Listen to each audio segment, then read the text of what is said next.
So we know her family is pushing for more to be done. What do we know about this investigation into Millers potentially by the FBI? It seems like somebody's selling us snake oil because the mainstream media is looking left while social media is looking right. So I'm going to look down the middle because either somebody's lying or no one has a clue what's going on. Plus we got those anonymous texts and I'm calling bullcrap on that too. So welcome to The Point. Let's get to it. Copyright disclaimer under Section 107 of the Copyright Act 1976. Allowance is made for fair use for purposes such as criticism, comment, news reporting, scholarship, and research. Fair use is a use permitted by copyright statute that might otherwise be infringing. Nonprofit, educational, or personal use tips the balance in favor of fair use.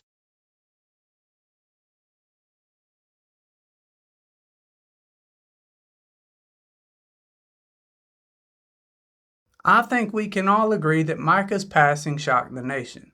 And we can also agree that John Paul's sermon after her passing was in poor taste. And the aftermath within the media and social media was clearly something that John Paul and his congregation weren't prepared for. But what's the nonsense here and what's one of the reasons for this video? Well, in the chaos that followed Mica's passing, we had loads of people online digging up anything and everything they could on John Paul and his church. We've heard reports of infidelity in both of his marriages, multiple driving offenses, DA, malicious acts against multiple people who challenged him, and then we hear the FBI is now investigating John Paul. And if an open conversation is something you prefer and you feel like your voice matters, hit that like button and leave a comment down below. Because while all this is going on, JP is seen going out at night, getting drinks and getting food, and now he's making videos, sharing his side of the story, which we've talked about. But across multiple channels on multiple platforms, what is the one thing we've consistently heard? We've heard that allegedly John Paul is under investigation with the FBI for supposed financial crimes. We've heard the FBI will get him, that those people will convict a booger if they have to, and that this investigation has something to do with his Dare to Care charity for Africa.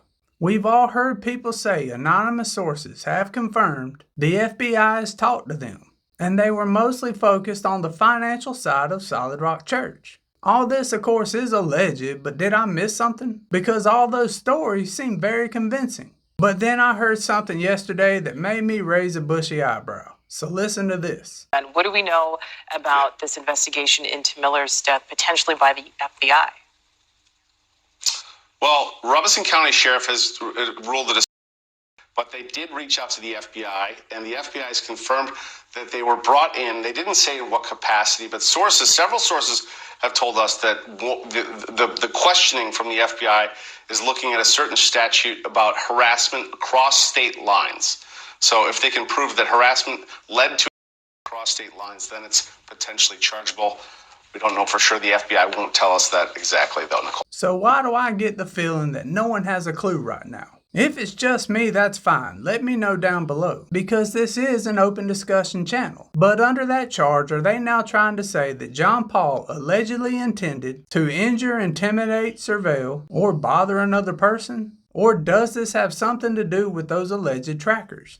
Either way, none of that sounds like it has anything to do with the possible financial crimes that we've been told on this platform and many others. Now, the lack of consistency between all these anonymous sources should be concerning, right? Or maybe it's just me. As I have said multiple times on this channel, John Paul hasn't been charged with anything. And I know that him not being charged upsets a whole lot of people. But you can't charge people based off feelings, and nor should you. But John Paul certainly isn't acting like he's under any type of investigation right now.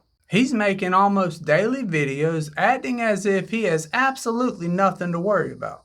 Which leads up to this next story making its rounds on the internet right now. And if you're believing these text messages, let me know down in the comments below. But for some reason, I'm just feeling very suspicious when I read these messages. Now, Robbie Harvey, who I have a lot of respect for as a content creator and an advocate, has said that John Paul is offering money to people to dig up dirt on him. And there are reports that he's doing the same for other creators. Now, I'm not calling him a liar, but who's seen these alleged texts floating around online right now? I'll show them on the screen, but it's supposed to be a conversation between John Paul and his right hand Trisha. Now, these messages basically say the church is losing tons of money each week, and it paints a picture like John Paul has had enough, and he wants Trisha to pay people to get dirt on other creators, so he can attempt to silence them. Now, I'm not trying to make the case that John Paul is incapable of doing any of this. I'm just simply saying I don't know the guy, and the internet also said President Obama was half lizard. But I want you all to tell me where I'm wrong. These people are trying to tell us that a woman who has been very strongly supportive, both publicly and privately, of John Paul, who works as his right hand, and who some have said absolutely reveres John Paul above everybody, is going to all of a sudden leak these text messages? I mean, really make that make sense. Because this isn't a group conversation that we're talking about. This is a private conversation, supposedly between John Paul and Trish. And if it's a private conversation between those two, who got pictures of these text messages? Because they look like screenshots. Now don't tell me all of a sudden Miss Trish is suddenly flipped and she's working for the state right now. Because if that's the case, sister, your cover's blown. And whatever alleged deal you worked out with the feds is probably out the window right now. And I don't personally think she would leak those text messages or tell the FBI anything anyways. Because the consistent reports about her is that she's strongly devoted to John Paul, which would then only leave John Paul himself. And you're telling me all of a sudden that John Paul is going to leak his own private conversation with his right hand for the whole internet to see? I would imagine at this point, given all the social media problems and the alleged investigations, that both those two individuals would keep a very close eye on their phones. So where did these messages come from?